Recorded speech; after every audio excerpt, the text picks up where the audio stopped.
Years ago, I was a service user of Porchlight in Canterbury. When someone's homeless and they have mental health problems, drug problems, relationship breakdowns, whatever reason they become homeless, they don't feel like a human being anymore. They may have lost everything, all of their family, contacts, their friends. It's very likely that living on the streets, they would have suffered with significant trauma. We have a lot of people that have had a relationship breakdown. They no longer get on with their family members. Their friends have now disowned them and they have nobody to support them. Our aim is to let them see that there is life after trauma and crisis.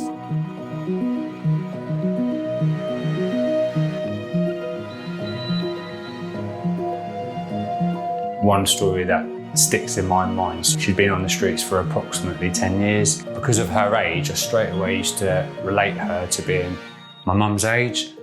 There was a room that we held vacant for her, where we managed to basically say that she could put her belongings in there, she could access the shower and facilities. The room was hers, we was holding it open for her, but we needed to do this really sort of slowly and gently, otherwise I think she would have panicked. She wasn't used to living in four walls. She eventually did move into the property and we built up her trust and were able to get her in where she was safe out from the cold. It was such an amazing feeling to know that she was no longer outside, she was no longer freezing at night. We had one particular client who had been rough sleeping for quite some time, months actually, through the winter. They got the opportunity to move into a room very similar to this one. And on the day they moved in, they were so grateful, they cried and hugged the worker and just said how happy they were for the opportunity to change their life. We've currently got a client, he's suffered a huge amount of memory issues because he had a stroke. We've had to put things in his room so he remembers to lock his doors, to remember his keys. So he's got little signs around his room so he remembers to do certain things. If he wasn't placed in here, then there's really not any idea of where he'd be today. I don't think he'd currently be alive. Just before Christmas last year, we had a lovely man who was very sadly sleeping in a garden shed in a sleeping bag.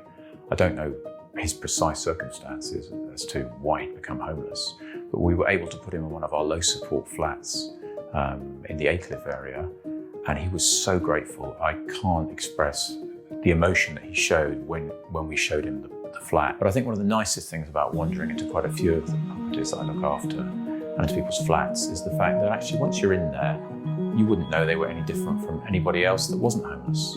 Family photographs, keepsakes from the kids, and that obviously makes it home for them because it is their home at the end of the day.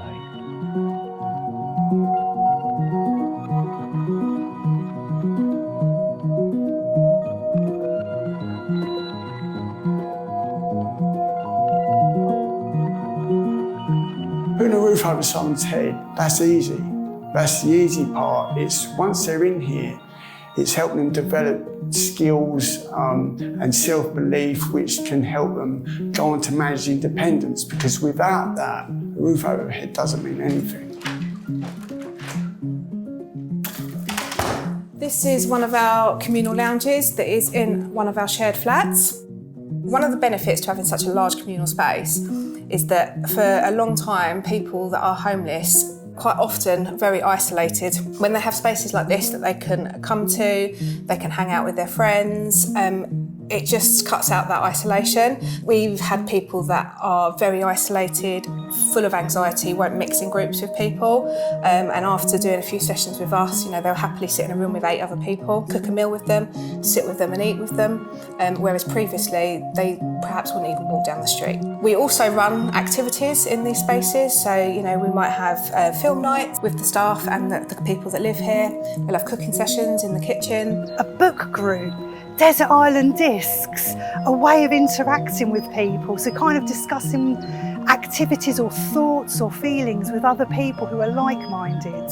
Bringing together a group of people that have had similar experiences in one safe space is imperative to people's recovery and well-being. With the people we're working with, they've often spent so long isolated, alone and vulnerable being able to integrate with others is vital for their recovery moving forward. And it's been amazing to see, working here over the years, people coming to our groups. Initially they might be shy and withdrawn, and slowly they come out of themselves over a period of time.